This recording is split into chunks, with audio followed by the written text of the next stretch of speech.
Salut tout le monde, j'espère que vous allez bien. Donc aujourd'hui, nouvelle vidéo zapping. On retourne sur X se regarder encore énormément de séquences. Comme d'habitude, on ne perd pas de temps, petit like pour l'avance, petit commentaire pour le référencement.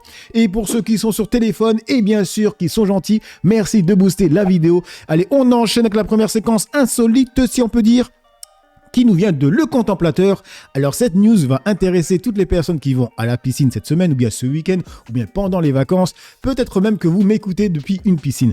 Donc moi je ne savais pas, j'ai appris avec cette vidéo que quand on sent beaucoup le chlore, c'est pas parce qu'il y a beaucoup de chlore, c'est parce qu'il y a beaucoup de pipi ou d'autres choses. Regardez. Aujourd'hui j'ai appris quelque chose qui m'a légèrement traumatisée, du coup je vous le partage pour qu'on partage ce trauma tous ensemble. Le chlore n'a pas d'odeur. Le chlore, en revanche, réagit et a une odeur quand il est en contact avec des substances externes, telles que la transpiration et la pisse, et les cellules mortes aussi. Donc, plus le chlore a une odeur forte, plus les éléments externes sont présents. C'est bang ? Je vais pas remettre un pied dans une piscine municipale avant un long moment, voire jamais. C'est cadeau, c'est pour moi, je vous embrasse. Miam miam, bonne baignade. Et du coup, dans les commentaires, attendez, ça s'est lancé. Il y a Terence Honoré qui nous dit « Je suis chimiste ». Elle parle de chloramine. C'est ça l'odeur de la piscine. Et le CI2 qu'on utilise moins souvent maintenant est remplacé par de l'eau de javel ou une électrolyse de sel pour les plus fortunés. C'est justement fait pour réagir avec les composés azotés. Nulle inquiétude. Le contemplateur qui lui dit « Merci pour ces précisions intéressantes ». Terry qui dit « J'étais déjà dans mon insulte. Qui est cette idiote ? Mais j'ai lu le message du chimiste. » Ha ha ha. Comme quoi c'est important de ne pas parler trop vite. Moi, le premier. Moi, j'ai demandé, j'allais pas insulter, moi j'ai demandé à ChatGPT. Et je vous lis le résumé. Donc il m'a dit, parce que je lui ai demandé, est-ce que c'est vrai que si on sent beaucoup le chlore, etc., c'est parce qu'il y a du pipi et tout le tralala. Et il m'a dit, oui, une forte odeur, ça c'est le résumé, hein, oui, une forte odeur de chlore est souvent le signe qu'il y a davantage de chloramine qui se forme lorsque le chlore réagit avec les substances apportées par les baigneurs et non simplement qu'il y a beaucoup de chlore dans l'eau. C'est donc une affirmation qui est largement correcte, même si réduire cela à beaucoup d'urine est une simplification excessive. Donc, miam miam, bonne baignade. Du coup, on enchaîne avec Alerte Info, c'est marqué. Donc, deux modèles d'OpenAI, dont GPT 5.6 Sol, se sont échappés d'un environnement de test sécurisé et ont piraté l'infrastructure de Hugging Face. Les IA ont exploité une faille Zero Day pour accéder à Internet et récupérer les réponses d'un test de cybersécurité. OpenAI assure qu'elle cherchait uniquement à réussir l'évaluation.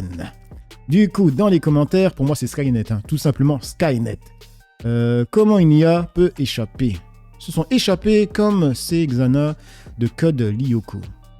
J'ai pas compris le tweet, il veut dire quoi ? Que l'IA peut se promener comme elle veut. Hein.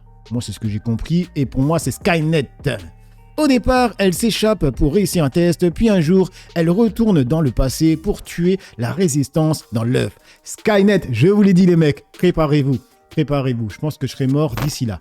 Du coup, on enchaîne avec Serfia, c'est marqué « Alerte Info, le Parlement adopte définitivement l'interdiction des réseaux sociaux aux moins de 15 ans. Il faudra bientôt insérer sa carte d'identité, utiliser France Connect ou utiliser une reconnaissance faciale selfie pour s'y connecter. » Votant 426, exprimé 360, majorité 181 pour 279 contre 81. L'Assemblée nationale a adopté. Prochaine séance ce soir à 21h30, lecture des conclusions des CMP. Alors, ça dit quoi dans les commentaires ? Est-ce que ça vaut pour les Français à l'étranger ? On peut savoir qui a voté contre. Quelqu'un connaît pour m'expliquer pourquoi c'est si grave que ça ?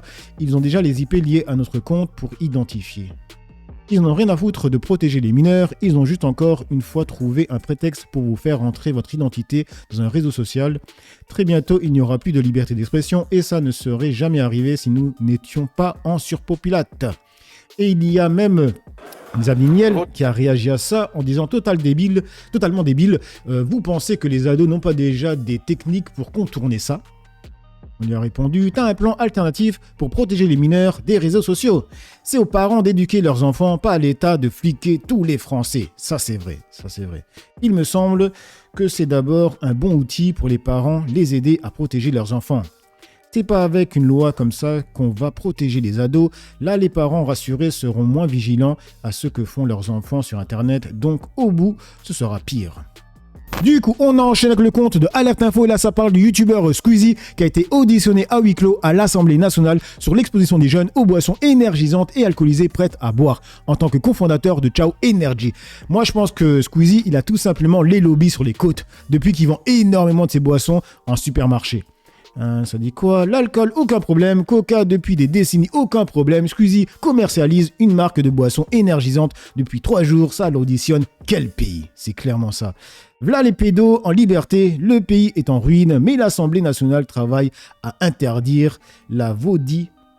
C'est quoi la vaudie? Mort de rire. Bref. Du coup, on enchaîne avec John Delorean et là, ça parle de l'essence. Donc ça remonte, c'est marqué, l'essence redépasse les 2 € par litre de carburant. Les Français ne disent rien, donc les partis politiques ne feront rien. Oui, je vous propose de regarder ces prix sur ces images de Gaëtan Malaka. On va les comparer avec l'avant-guerre. Le samplon 95, 2,11 € tout en haut. Le gasoil, 2,19 €. Si on regarde les prix le 27 février dernier, on aurait eu 1,72 € et 1,75 €, ce qui pour un plein de 50 litres fait une différence entre 19 € et 22,50 €. Ce qui agace un peu les automobilistes que l'on a rencontrés, c'est qu'au début de la guerre, les prix avaient grimpé en quasiment une semaine et que depuis, ils avaient mis près de 2 mois à descendre et ils se rendent compte que désormais, ces prix sont en train de remonter. Je vous propose d'écouter leur agacement au micro de Gaëtan Malaka. Ça avait descendu il y a une période à 1,75, quelque chose comme ça, et là on a remonté à 2,20 presque, donc 50 centimes de plus, et on le ressent beaucoup.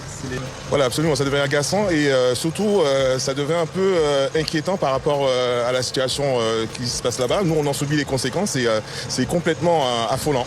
Et la question que ces automobilistes se posent, c'est jusqu'où ces prix vont-ils augmenter? On sait que dans cette station, au plus fort de la crise entre l'Iran et les États-Unis, le gasoil avait atteint 2,57 € le litre, soit un plein à 128 €. Et du coup, dans les commentaires, ça nous dit quoi? Mathieu qui nous dit « La gamelle est trop bonne, c'est un système mafieux, n'allez pas croire que les Français ne disent rien. Ils parlent, comparent et ils agiront comme pendant la résistance. Ne pas foutre le bordel ne veut pas dire ne rien faire, il y a d'autres moyens que de tout casser. » Justice qui dit... Et l'électricité va augmenter alors qu'on est en surproduction. Les Français payent et les Européens en profitent. Mais comme personne ne dit rien, pourquoi s'arrêter de ponctionner? Et oui, et là on parle d'électricité qui augmente avec Maud Bréjon se défausse lamentablement d'augmenter les prix de l'électricité au mépris de leurs promesses. En pleine explosion du prix des hydrocarbures, ce gouvernement est aussi illégitime que lâche. D'une part, ce n'est pas la décision du gouvernement, c'est une décision validée de la CRE, de la Commission de régulation de l'énergie. Et d'autre part, je voudrais être extrêmement clair ce matin, ce n'est pas de l'argent qui arrive dans les caisses de l'État. C'est de l'argent qui permet d'une part de financer, d'une part, mais il faut expliquer d'où ça vient. Ce n'est pas un impôt, ce n'est pas une taxe supplémentaire, au sens où ça arrive dans les... Excusez-moi, je vous explique juste, je prends 30 secondes pour vous expliquer quelque chose qui est très technique et il en faudrait 5 minutes. Mais ça va d'une part permettre de financer les réseaux et on voit notamment avec les périodes de chaleur qu'on a besoin de financer ces réseaux et de pouvoir les renouveler, et d'autre part ça permet de financer un mécanisme qui assure en tout temps l'équilibre offre-demande et donc la stabilité du système. Ce que je veux vous dire, c'est que ça ne rentre pas dans les caisses de l'État, ça permet de financer un système énergétique stable. Je dirais une autre chose, quand même, parce que j'entends aujourd'hui cette petite musique qui consisterait à dire qu'en fait, ce n'est pas si intéressant que ça de se tourner vers l'électricité. Le gaz, avec ce qui se passe dans le détroit d'Ormuz depuis février dernier, a augmenté de plus de 20%. Voilà. Donc l'électricité est toujours beaucoup plus compétitive que le gaz. Ça reste une taxe, tout simplement. Dans les commentaires, il y a Pierrot qui nous dit « Dans les mains des actionnaires, comme pour le carburant, et devinez qui sont les actionnaires eux-mêmes, dit merci au RN, qui les maintient à leur place. » Thierry qui nous dit « Il ne faut pas oublier que ce gouvernement corrompu a fait passer la TVA de 5,5% à 20%, et maintenant encore une hausse de 2,5% à laquelle s'ajoute 0,5% de TVA, donc 2,5% seront partagés entre les distributeurs et l'État. Prendre la TVA, à qui profite le crime? Au FDP de Macron. Une augmentation est technique, lol, la novlange. J'ai pas compris. S'il travaillait autant qu'il parle, je suis sûr que la France irait bien mieux. Ouais. Et du coup, on enchaîne avec le compte de Alerte Info. Et là, c'est une bonne nouvelle, c'est marqué flash. L'Assemblée nationale approuve l'instauration de la perpétuité pour les auteurs de V en série commis sur des mineurs de moins de 15 ans. Et du coup, on continue avec les pédos. c'est avec Jeffrey Epstein, donc c'était il y a 3 heures, c'est marqué, Daniel Siad, soupçonné d'avoir servi de rabatteur au pédocriminel Jeffrey Epstein, a été retrouvé mort à son domicile. Les causes de son décès ne sont pour l'heure pas connues. Et il continue en disant, Daniel Siad aurait succombé à une crise cardiaque à son domicile dans les Hauts-de-Seine. Une enquête a été ouverte pour déterminer les circonstances de son décès. La source, Le Parisien. Crise cardiaque, ben voyons. Alors là, on enchaîne maintenant avec Yael Braun-Pivet, celle qui voulait pas faire de commission d'enquête pour Epstein. Donc là, c'est marqué français tout simplement qui dit « Ça se gave de notre argent ».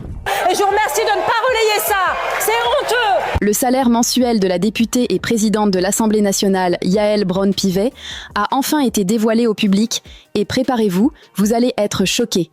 La présidente de l'Assemblée nationale perçoit environ 15 300 € bruts par mois en tant que députée. Mais ce n'est que le début. Comme tous les députés, elle bénéficie également de nombreux avantages.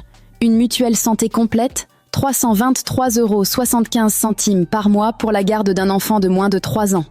Une avance de frais de mandat de 6 353 € par mois, 11 118 € par mois pour rémunérer jusqu'à 5 collaborateurs.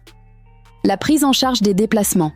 Train en première classe, taxi, VTC et un quota de billets d'avion. Et en tant que présidente, elle dispose aussi d'une résidence officielle, l'hôtel de Lassay, juste à côté du Palais Bourbon. Une rémunération et des avantages qui font réfléchir. Est-ce justifié ou excessif selon vous ? Bon, ça on l'avait déjà vu, mais c'est bien de le rappeler, parce que là, la personne vient de le poster. Et il y a une personne qui dit... Attends, c'était où ? Voilà, c'était là. Elle avait déclaré quand même « Je ne vis pas au crochet de l'État ». Et je ne vis pas au crochet de l'État et de la collectivité. Et on enchaîne avec le compte Le Collectif, c'est marqué « Selon que tu sois puissant ou misérable ». Donc flash info, la justice autorise Nicolas Sarkozy à ne pas porter de bracelet électronique en raison de son grand âge. Et du coup, il y a une personne qui dit un truc très pertinent, c'est JF qui nous dit « Donc, à 71 ans, on serait trop vieux pour porter un bracelet électronique, le poids de la honte, je suppose. Mais à droite, certains envisagent de faire travailler les Français jusqu'à 70 ans, c'est bien ça ? Donc, c'est trop compliqué de porter un bracelet, mais avoir la retraite à 70 ans, c'est ok. Du coup, on enchaîne avec Verity France, c'est avec Zelensky, donc c'est marqué « Se dire que nous envoyons des milliards à ce chef de guerre ». Regardez.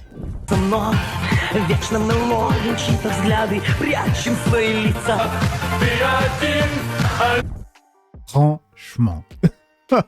C'est South Park, c'est clairement South Park. Et on enchaîne avec Gilbert Collard qui veut voir des fesses. Donc il a tweeté, ils veulent interdire ces images. Bientôt dans les musées, il y aura des salles interdites au nom de la pudibonderie maladive, attardée et du rejet de la femme libre.